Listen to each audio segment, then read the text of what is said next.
Boa tarde a todos, bom dia, boa noite, não sei que hora você está vendo esse vídeo.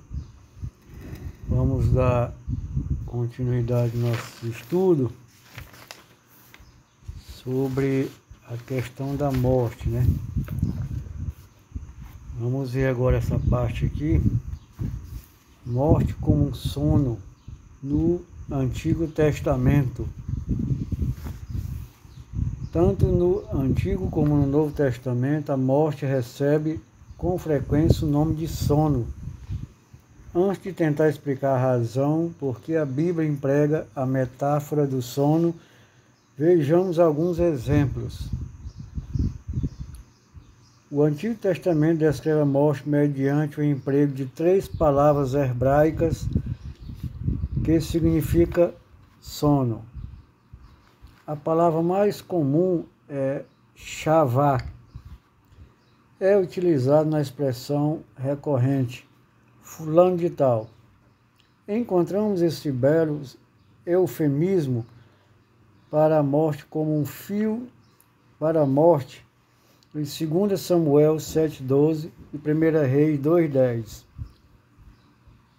Encontramos esse belo eufemismo para a morte como um fio interruptor que se estende através do Antigo e do Novo Testamento, desde a primeira vez em que é aplicado a Moisés. Eis que estás para dormir com teus pais. Deuteronômio 31:16. E depois com Davi.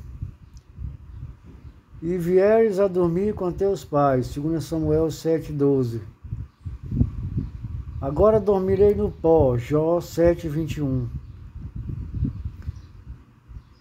Até a declaração de Pedro de que os pais dormiram, 2 Pedro 3,4. Se as almas dos pais estivessem realmente vivas no paraíso, os escritores bíblicos não poderiam ter se referido a elas sistematicamente como estando dormindo. Outra palavra hebraica para dormir é yashen. O termo ocorre como o verbo dormir em Jeremias 51:39 e versículo 57 e Salmo 13, versículo 3. Quando como substantivo sono, esta última acepção figura no bem conhecido verso de Daniel 12, versículo 2. Muitos do que dormem no pó da terra ressuscitarão, uns para a vida eterna e outros para a vergonha e horror eterno. Repare que nessa passagem, tanto os justos como os ímpios dormem igualmente no pó da terra e serão ambos ressuscitados no final. Uma terceira palavra hebraica usada para o sono da morte é shená. Jó faz essa pergunta retórica. Ó homem, porém morre e fica prostrado. Expira o homem e onde estás? Jó 14:10.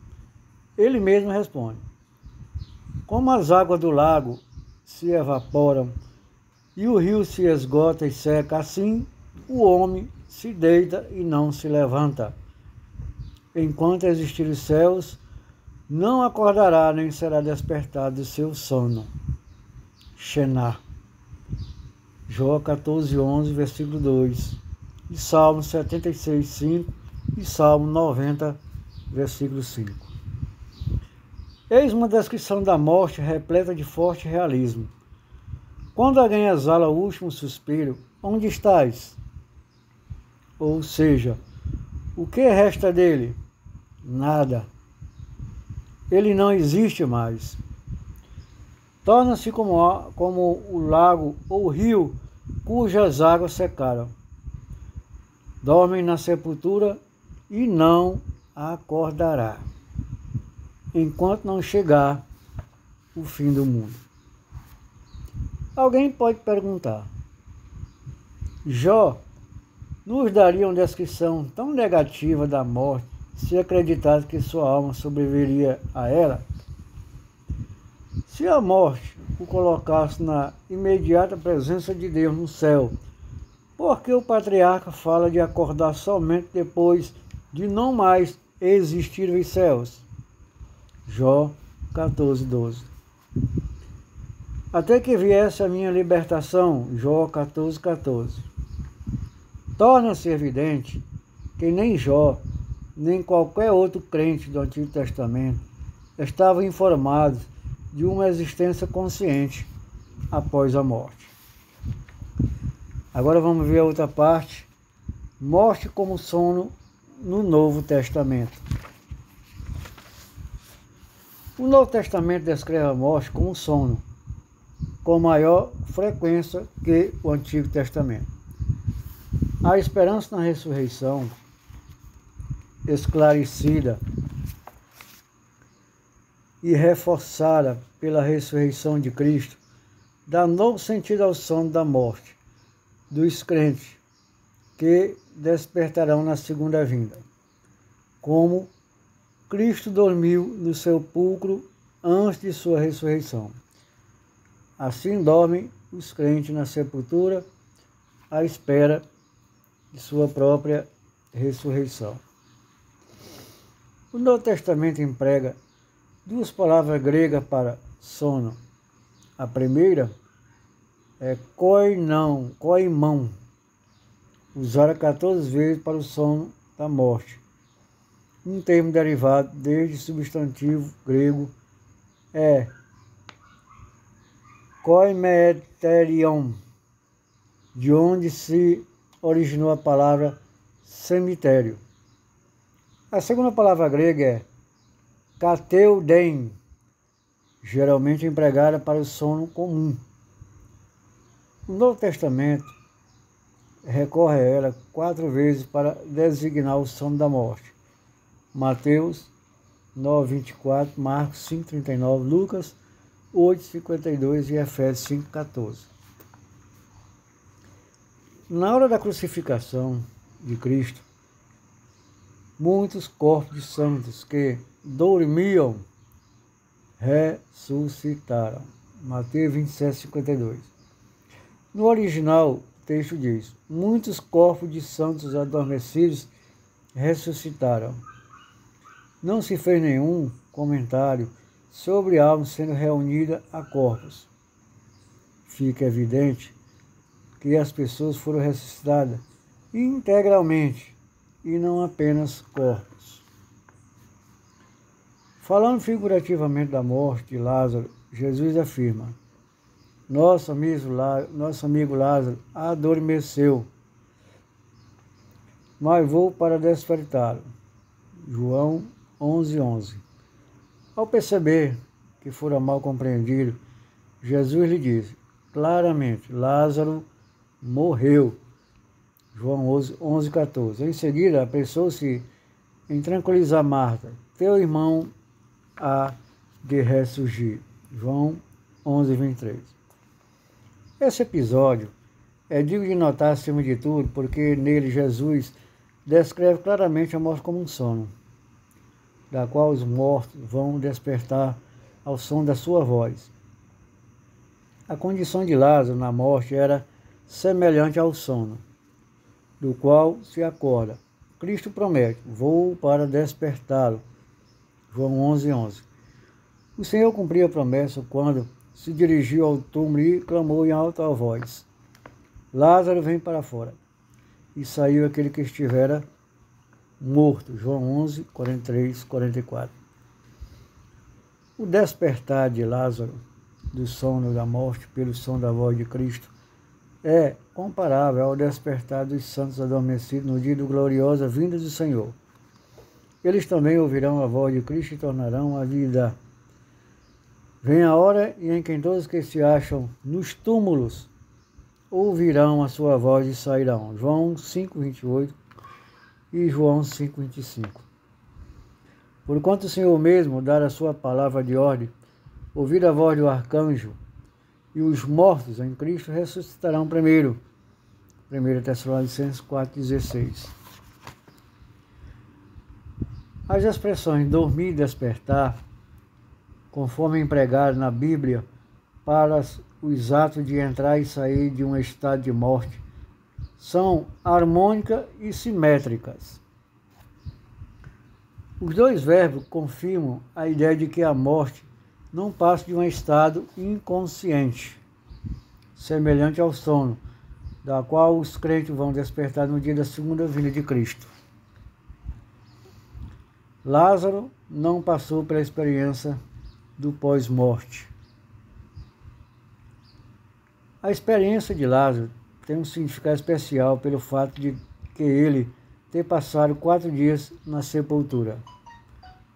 Essa não foi uma experiência de quase morte, mas uma verdadeira experiência de morte.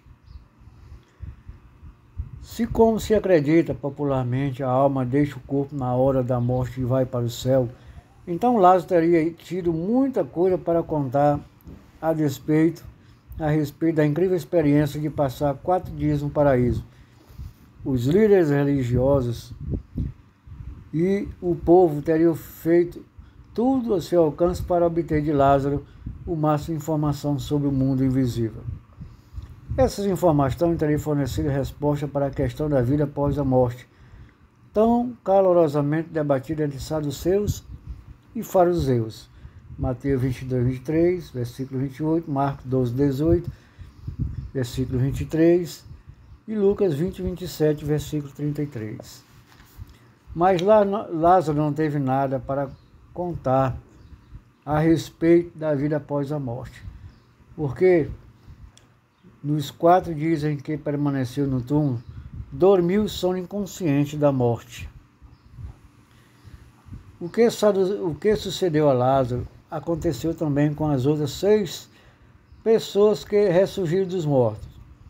O filho da viúva, 1 Reis 17, 17 a 24, o filho da sunamita, 2 Reis 4, 18 a 37, o filho da viúva de Naim, Lucas 7, 11 a 15, e a filha de Jairo, Lucas 8, 41, versículo 42, 49 ao versículo 56. Tábita, Atos 9, 36 a 41, e Eutico, Atos 29 a 12.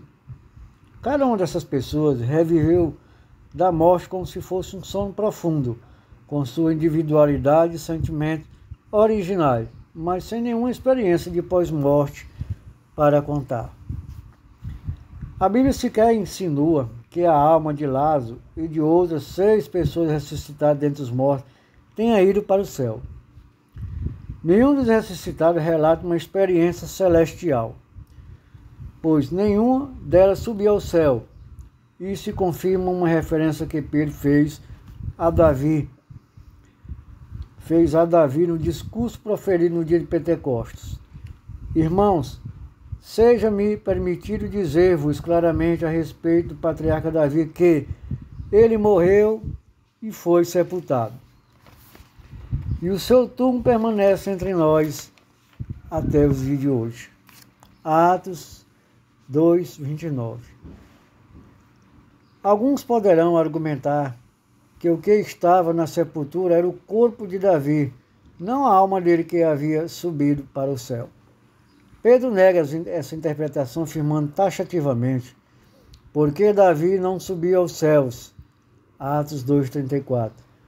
A tradução de Knox diz: Davi nunca subiu ao céu. A Bíblia Cambridge registra a seguinte observação: porque Davi não foi arrebatado, melhor, não ascendeu, ele desceu à sepultura e dormiu com seus pais.